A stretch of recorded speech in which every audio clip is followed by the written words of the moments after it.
YouTube के सभी दोस्तों को मेरा प्यार भरा नमस्कार।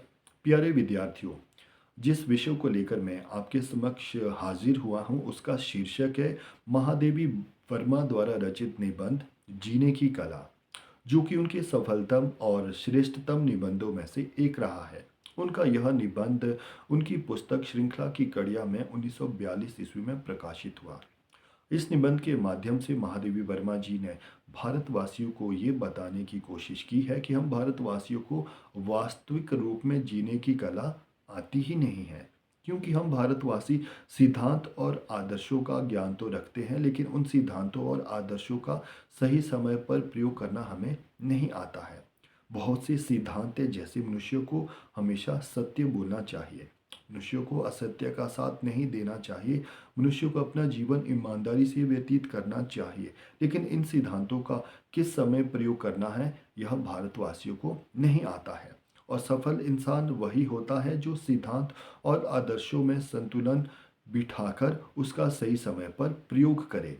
और जो व्यक्ति इन सिद्धांतों का सही समय पर प्रयोग नहीं करता, हालांकि उसे सिद्धांतों का ज्ञान है, उस व्यक्ति की स्थिति उस बैल की तरह है जिसकी पीठ पर विश्व की श्रेष्ठतम ज्ञान भरी पुस्तकें रख दी जाए, क्योंकि उस बैल को इस बात की भनक नहीं होती कि मेरी पीठ पर जो वो विश्व का श्रेष्ठ ज्ञान रखा गया है, उसके अंदर क्या है, इस बात की भनक बैल को नहीं है। ऐसी ही स्थिति हम भारतवासियों की भी है। हम इस बात की जानकारी तो है कि सिद्धांत क्या है, लेकिन उन सिद्धांतों का हमें कैसे प्रयोग करना है, यह भारतवासियों को नहीं आता है।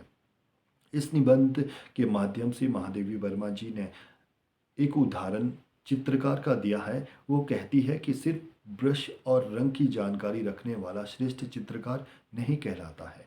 श्रेष्ठ चित्रकार वही होता है कि जो इनकी जानकारी रखते हुए श्रेष्ठ चित्र भी बनाए। और किसी निर्दोष की जान को बचाने के लिए बोला गया झूठ सच से ज़्यादा बेहतर होता है। तो महादेवी वर्मा जी ने यह बताने की कोशिश की है कि हमें किन सिद्धांतों का किस समय कैसे प्रयोग करना है, वह हमें आना चाहिए। कब हमें सत्य का प्रयोग करना चाहिए और कब हमें किसी की जान को बचाने के लिए या बहुत से लोगों को लाभ पहुंचाने के लिए असत्य का दामन थाम लेना चाहिए। ये काम मनुष्य को आना चाहिए, तभी वह जीने की कला सीख पाएगा। इस निबंध के माध्यम से महादेवी वर्मा जी ने यह बताने की कोशिश भी की है कि भारतवासियों ने ज्ञान की गठरी तो अपनी पीठ पर बांधी हुई है, लेकिन उन उस ज्ञान का सही समय पर प्रयोग करना उन्हें नहीं आता है। और इस निबंध का जो केंद्र बिंदु रहा है वह भारतीय महिला रही है। महादेवी वर्मा जी कहती है कि भारतीय महिला के पास वह कौन सा गुण नहीं है जिसके आधार पर उसे देवी का दर्जा न दिया जाए, अर्थात उसके अंदर दया, करुणा, ममता, त्याग, सहनशीलता जैसे ऐसे गुण विद्यमान जो उसे देवी के समान दर्जा दे सकते हैं। लेकिन इन गुणों की स्वामिनी होने के बावजूद भी वह इतना बदतर जीवन क्यों जी रही है? क्योंकि उसे जीने की कला आती ही नहीं है। अगर भारतीय महिलाओं को अपना जीवन श्रेष्ठ बनाना हो तो उसे जीवन जीने की कला को सीख लेना चाहिए।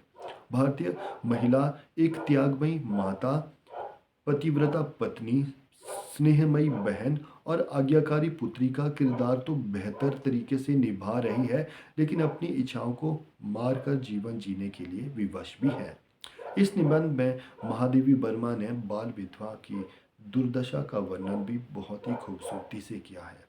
महादेवी वर्मा जी कहती है कि भारतीय समाज ने भारतीय विधवाओं के ऊपर अनेकों ही प्रतिबंध लगा दिए हैं। भारत में जो एक दूधमही मुही बालिका कब जो है वो पाषाण की मूर्ति में तब्दील हो जाती है, इसका जिक्र महादेवी वर्मा ने इस निबंध में किया है।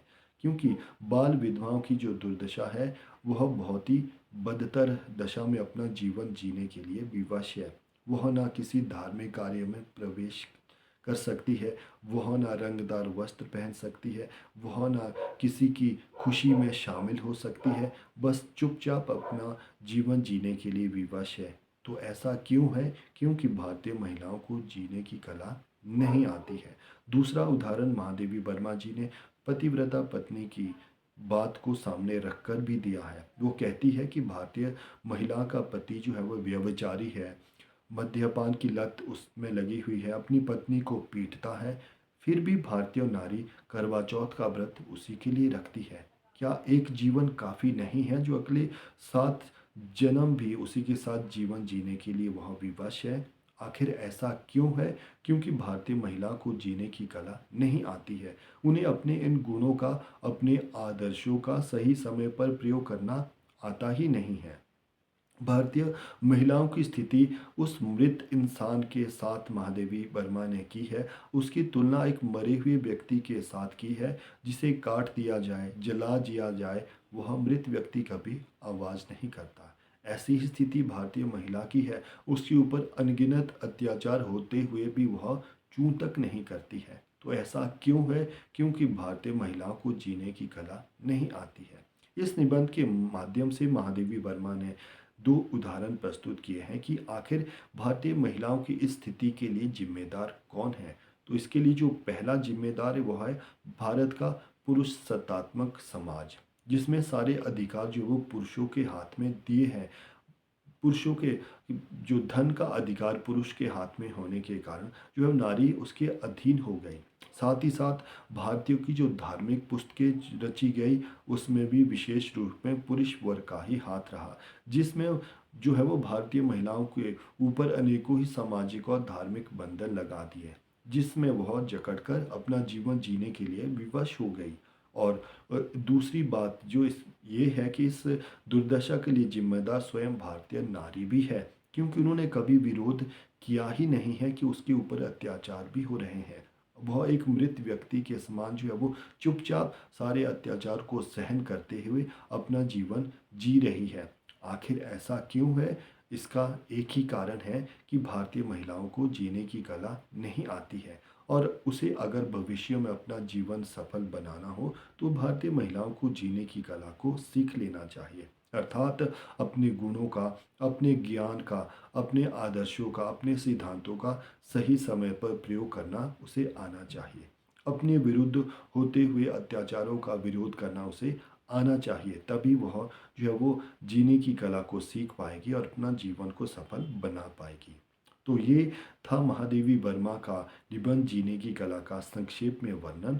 जहाँ तक इस निबंध के प्रश्न की बात है तो इस निबंध में मुख्य रूप से 3 ही प्रश्न पूछे जा सकते हैं। एक है निबंध का सार, जिसमें महादेवी वर्मा द्वारा रचित निबंध का जो सार संक्षेप में आप दे सकते हैं। दूसरा प्रश्न जो है वो महादेवी वर्मा द्वारा रचित निबंध का उद्देश्य अपने शब्दों में लिखिए। तो इस निबंध का जो मुख्य उद्देश्य या वह सिर्फ यही है कि भारतीय महिला को महादेवी वर्मा इस निबंध के माध्यम से जागरूक करना चाहती है और उन्हें जीने की कला सिखाना चाहती है। और तीसरा जो निबंध है वो है इस निबंध की भाषा शैली पर प्रकाश डालिए। तो यह निबंध बहुत ही सरल भाषा में लिखा गया है, वर्णनात्मक शैली में ये रचित है। तो इन तीनों ही प्रश्नों के उत्तर आप जो है वो बड़े सरल तरीके से दे सकते हैं। तो ये था आज का मुख्य विषय, जिसका शीर्षक था महादेवी वर्मा द्वारा रचित निबंध जीने की कला।